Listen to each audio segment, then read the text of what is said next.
3 দিন নিখোঁজ থাকার পর পঞ্চম শ্রেণীর এক ছাত্রীর অর্ধনগ্ন দেহ উদ্ধার হয়েছিল কুমারগঞ্জ ব্লকের মোহনা গ্রাম পঞ্চায়েতের চকমামুলিপুর গ্রামের এক পুকুর থেকে।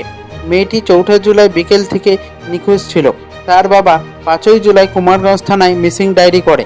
মিসিং ডায়েরি পাওয়ার পর থেকে কুমারগঞ্জ থানার পুলিশ ইনভেস্টিগেশনে নেমে কুমারগঞ্জ থানার পুলিশ বিজয় কিস্কু নামে এক ব্যক্তিকে গ্রেপ্তার করে। তাকে জিজ্ঞাসাবাদ করে পুলিশ জানতে পারে ওই ব্যক্তি মেয়েটির মেশো, পারিবারিক কারণে তাকে খুন করেছে।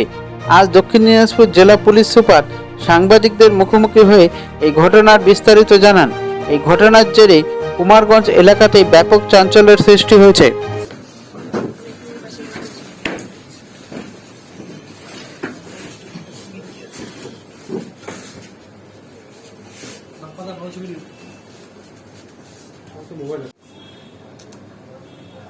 সাত জুলাই 2025 কুমারগঞ্জ থানায় প্রায় 2টোর দিকে দিনের বেলা একটা ইনফরমেশন আসে কি চক মামুডি গ্রামে একটা পুকুরে একটা বাচ্চার বডি ভাসছে।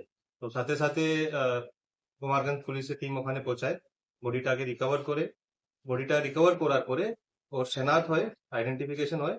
তো ওই আইডেন্টিফিকেশন করে জানা যায় যে এই মেয়েটা 4 জুলাই থেকে মিসিং ছিল এবং 4 জুলাই বিকাল থেকে মানে সন্ধ্যা থেকে মিসিং ছিল।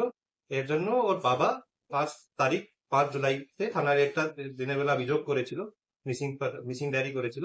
ওই বেসিসে আমরা অ্যাজ পার দ্য গাইডলাইন্স একটা কিডন্যাপিং কেস রেজিস্টার করি সেদিনই সাথে সাথে। আর আমাদের 5 তারিখ কেস রেজিস্টার করার সাথে সাথে আমাদের ইনভেস্টিগেশন স্টার্ট হয়ে আর আমরা প্রত্যেক রকম এফর্ট দিই কি তাড়াতাড়ি মেয়েটাকে রিকভার করা যায়। কিন্তু আনফর্চুনেটলি 2 দিন পরে ওখানে এই যেটা আমি বললাম মামুডি গ্রামের একটা পুকুর থেকে বডিটা রিকভার হয়। তো রিকভারি পরে আমরা বডিকে পোস্টমর্টম জন্য পাঠাই। বডির পোস্টমর্টম আজকে হবে। আর আমরা যেখান থেকে বডি রিকভার হয়েছে ওটাকে ভালো করে প্রোটেক্ট করে দিয়েছি জায়গাটা। তাহলে ওখানে এফএসএল ফরেন্সিক সায়েন্সের ল্যাবরেটরি টিম ওখানে ভিজিট করবে মানে খুব শীঘ্রই। বডিটা রিকভার হওয়ার পরে আমরা তারপরে ইনভেস্টিগেশনে ঢুকি কি এই কিভাবে বডিটা মানে মেয়েটা ওখানে পৌঁছালো, ওর এই অবস্থায় বডিটা রিকভার হয়েছে। তো লিডটা ফলো করতে করতে আমরা একটা লোককে জিরোইন করি। ওর নাম হচ্ছে বিজয় কিস্কু, যে ওই মেয়েটারই রিলেটিভ হয়। কিছু পারিবারিক শত্রুতার জন্য ও মেয়েকে মার্ডার করেছে 4 তারিখে, তারপরে বডিকে ওখানে ডিসপোজ করে। এটাও আমাদের সামনে স্বীকার করেছে, ও কনফেশনাল স্টেটমেন্ট আমাদের কাছে আছে। বাকি ফার্দার ইনভেস্টিগেশন